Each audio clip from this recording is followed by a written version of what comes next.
बिलावल भुट्टो ज़रदारी आज़ाद कश्मीर में ट्रुथ ऐं reconciliation committee ठाहिण जो मुतालबो करे रहियो आहे। अवां संदसि मुतालबे खे कीअं था ॾिसो? जी वॾी महिरबानी।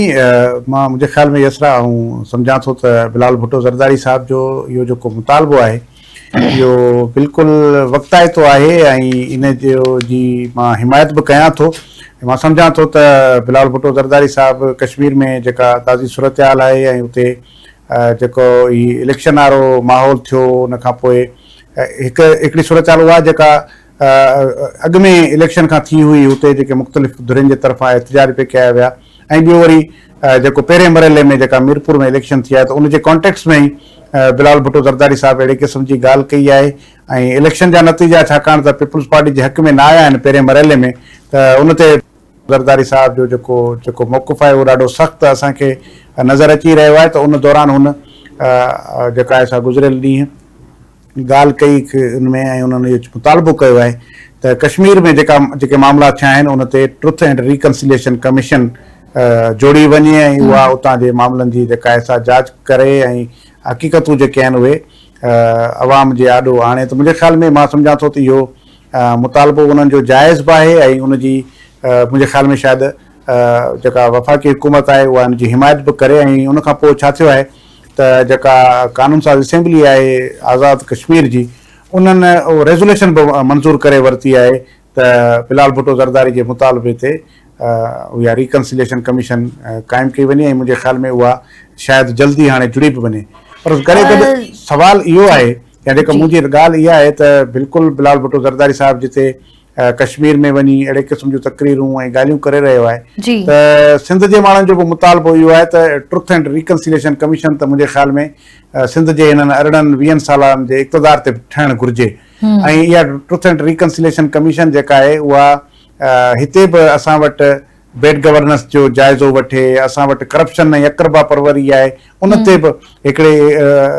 जेका असां ट्रुथ एंड रिकन्सिलिएशन कमीशन ठहिणु खपे। हिते असां वटि जेका मेरिट जी लताड़ थी रही आहे इहा ट्रुथ एंड रिकन्सिलिएशन कमीशन उन ते बि ठहिणु खपे। हिते असां वटि जेका बेरोज़गारी आहे, हिते पीअण जो पाणी माण्हुनि खे कोन थो मिले, सिहत जूं सहूलियतूं जेके आहिनि से उहे माण्हुनि खे कोन थियूं मिलनि, पाणनि खे हिकिड़ी टैबलेट बि जेका आहे पंहिंजे पैसनि सां वठणी थी पए। सिंध में हज़ारे स्कूल बंदि आहिनि, लखें ॿार स्कूलनि खां महरूम आहिनि, तालीम खां महरूम आहिनि। इन ते बि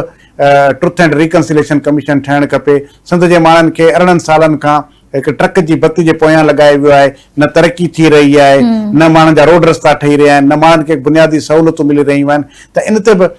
ट्रुथ एंड रिकन्सिलिएशन कमीशन ठहिणु खपे। मां सम्झां थो त इहो कश्मीर में वेही उतां जे लाइ मुतालबो करणु ॿी ॻाल्हि आहे, पर पाण जी हिन सिंध में जिते तव्हांजी हुकूमत आहे उते इन क़िस्म जी बि ॻाल्हि ज़रूरु बिलावल भुट्टो ज़रदारी साहिब खे करणु खपे। ऐं तव्हां कश्मीर में वेही कश्मीर जे माण्हुनि खे रोज़गार ॾियण जूं ॻाल्हियूं था कयो त तव्हांखे असां रोज़गार ॾींदासीं ऐं हिते असां वटि नौजवान सॼी सिंध में हज़ारे नौजवान एहतजाज करे रहिया आहिनि, तव्हां उन्हनि खे रोज़गार न पिया ॾियो, तव्हां उन्हनि खे नौकरियूं न पिया ॾियो। तव्हां चओ था त असां कश्मीर आज़ाद कश्मीर में जेको आहे सो सॼो हिकिड़ो वॾी डेवलपमेंट आणींदासीं, तव्हांखे पहाड़नि जे अंदरि बि रोड रस्ता ठाहे ॾींदासीं। उहे रोड रस्ता हिते जेके आहिनि से उहे कोन पिया था ठाहे ॾिना वञनि, हिते त आसानी सां ठही सघनि था। जिते आसानी सां रोड रस्ता ठही सघनि था उते त कोन था ठाहिया पिया वञनि, बल्कि उते चयो त असां तव्हांखे पहाड़नि में रस्ता ठाहे ॾींदासीं। मां सम्झां थो त हिते जेके हिते सिंध में जेका भींग थी आहे, जेका BIT जे नाले ते अरबें रुपयनि जी करप्शन थी आहे, जेका हिते मुख़्तलिफ़ ॿिया प्रोजेक्ट्स आहिनि, पाणी जा प्रोजेक्ट्स आहिनि, उन्हनि में जेका करप्शन थी आहे, त उते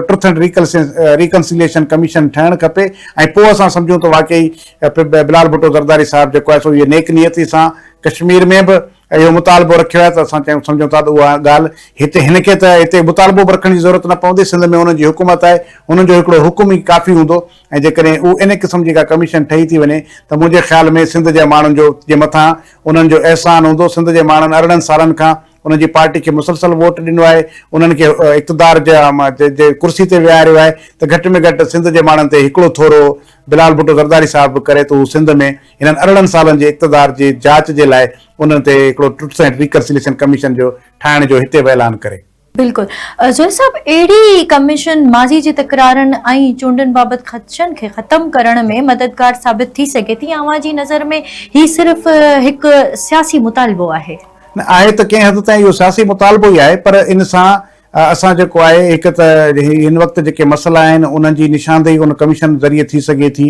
उन कमीशन जे ज़रिए इहो ख़बर पइजी सघे थी त इहे जेके बि हालतूं ख़राब थियूं आहिनि या जेकॾहिं को चूंडनि में का गड़बड़ थी आहे त उनजो ज़िम्मेवार केरु आहे ऐं उनजा सबब कहिड़ा आहिनि, इहे सभु शयूं अची सघजनि थियूं। ऐं उन कमीशन जी रिपोर्ट जे तनाज़ुर में तव्हां ईंदड़ वक़्त में शयूं बहितर करे सघो था। त जीअं मूं पहिरीं चयो पियो त इन जी हिमायत कयूं था असां, इहो हिकिड़ो सुठो ज़बरदस्त क़िस्म जो मुतालबो आहे। ऐं उहो ई साॻियो ई वरी जेकॾहिं अहिड़े क़िस्म जूं शयूं जेकॾहिं हिते थींदियूं त घटि में घटि अरिड़हनि सालनि में असांखे त ख़बर पवे न त कहिड़ा सबब हुया जो पीपुल्स पार्टी परफॉर्म न करे सघी आहे, कहिड़ा सबब हुया जो पीपुल्स पार्टी आवाम खे सहूलियतूं न ॾेई सघी आहे, कहिड़ा सबब हुया जो पीपुल्स पार्टी हिते मेरिट ते नौकरियूं न ॾेई सघी आहे, पीपुल्स पार्टी हिते सिहत जूं सॼी सिंध में सहूलियतूं न ॾेई सघी आहे, रोड इंफ्रास्ट्रक्चर न ठाहे सघी आहे। त उहो बि ट्रुथ एंड रिकंसिलिएशन कमीशन में पीपुल्स पार्टी जो ख़ुदि हुकूमत खे फ़ाइदो थींदो त उन्हनि खे बि ख़बर पइजी वेंदी त कहिड़नि सबबनि जे करे इहे मसइला पैदा थिया ऐं अॻिते उन मां जेको आहे सो को रस्तो को नतीजो कढी सघिजे थो। त ट्रुथ एंड रिकंसिलिएशन कमीशन मां उमेद करे सघूं था कि उन में के पाण खे को वॾा फ़ाइदा नथा नज़र अची सघनि, कि वॾा मामला थींदा, पर घटि में घटि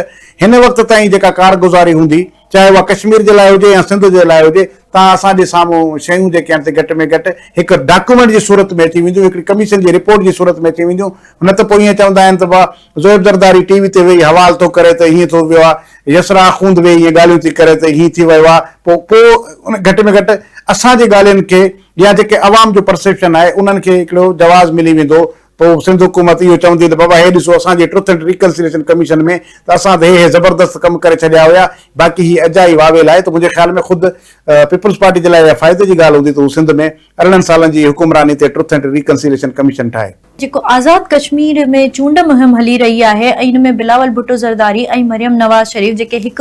ॿिए खे तनक़ीद जो निशानो बणाए रहिया आहिनि, जंहिंखां पोइ पीपुल्स पार्टी ऐं नून लीग जा जेके ॿिया अॻवान आहिनि उहे बि इन ई रमज़ में लॻी विया आहिनि। ॿई जमातूं विफ़ाक़ ऐं मज़बूत इतिहादी आहिनि, पर चूंड मुहिम में हिक ॿिए ते तनक़ीद पिया कनि। अव्हां इन रविश खे कीअं था ॾिसो?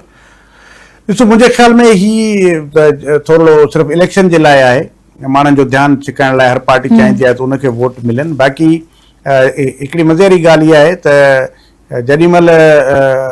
ॿिन्ही धुरियुनि खे इक़्तिदार में वेहणो हूंदो आहे त पोइ ॿई जेके आहिनि से ARD वारे उन चार्टर ऑफ डेमोक्रेसी वारे मामले जूं ॿई पार्टियूं थी वञनि, पर जॾहिं वरी इलेक्शन विढ़णी हूंदी आहे त ॿई 90 वारे ॾहाके जे उन साॻी पोज़ीशन में हली वेंदियूं आहिनि, हिक ॿिए ते इल्ज़ाम तराशी। मूंखे त अॼु हैरत थी पई जेॾी महिल कल्ह पाण ॾिठो पिए त पंहिंजो बिलाल भुट्टो ज़रदारी नवाज़ शरीफ़ ऐं मरियम नवाज़ ते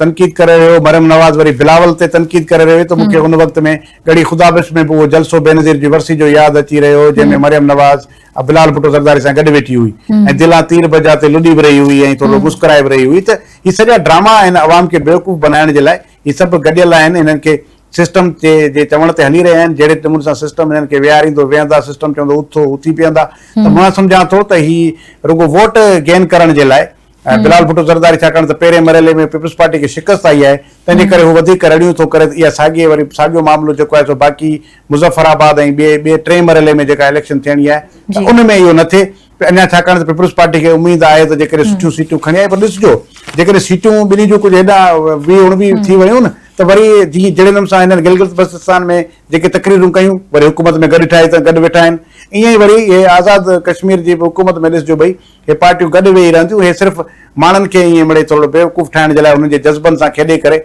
वोट वठण जे लाइ, हमदर्दी जे लाइ इहे सॼियूं तकरीरूं थी रहियूं आहिनि। बाक़ी हाणे अंदरूनी तौर ते जेको आहे त ॿिन्ही खे हिक ॿिए जे पाणी जी ख़बर आहे, त उनजे करे मां सम्झां थो त माण्हुनि खे बि ख़बर आहे, माण्हू सम्झनि था त ही हिननि जूं बयानबाज़ी जस्ट इलेक्शन ताईं आहे। जंहिं इलेक्शन थींदी, इलेक्शन खां पोइ वरी हिकु ॿ ॾींहं इहो मामिलो हलंदो, वरी गॾिजी वई हुकूमत में वेहंदा। हे हिननि जा ॻाल्हि अपना माले रोसूं बि ख़ासि सम्झो त रिवायती शइ आहे।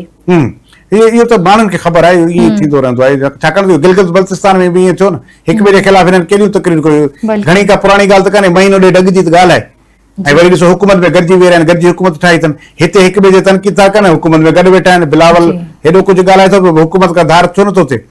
हुनखे कंहिं किथां पैगाम आयो न त बाबा तव्हां हिते वेही चओ था वफ़ाक़ी हुकूमत हीअं करे छॾियो, हू करे छॾियो, सदर बि तव्हां लॻा वेठा आहियो, सेनेट जा चेयरमैन बि तव्हां लॻा वेठा आहियो, अहम आइनी उहिदा बि तव्हां रखे वेठा आहियो, ॿिनि सूबनि जूं गवर्नरशिप बि तव्हां वठी वेठा आहियो, पोइ बि वरी चओ था त असां हुकूमत जो हिसो न आहियूं। त मुंहिंजे ख़्याल में ही रुगो अवाम बि सम्झे थो ऐं इन्हनि खे बि ख़बर आहे ऐं तव्हां ॾिसिजो वेही पाण अॼु वेठा ॻाल्हायूं अञा ॿ मरला रहियल आहिनि आज़ाद कश्मीर जा, जी, जी। ॾिसिजो वेही त ॿई गॾिजी हुकूमत ठाहींदा, हिकिड़ी पार्टी जो वज़ीर आज़म हूंदो, पार्टी सदर वरी ॿी पार्टी जो हूंदो। जी, वॾी महिरबानी ज़ोएब साहब अवां जी।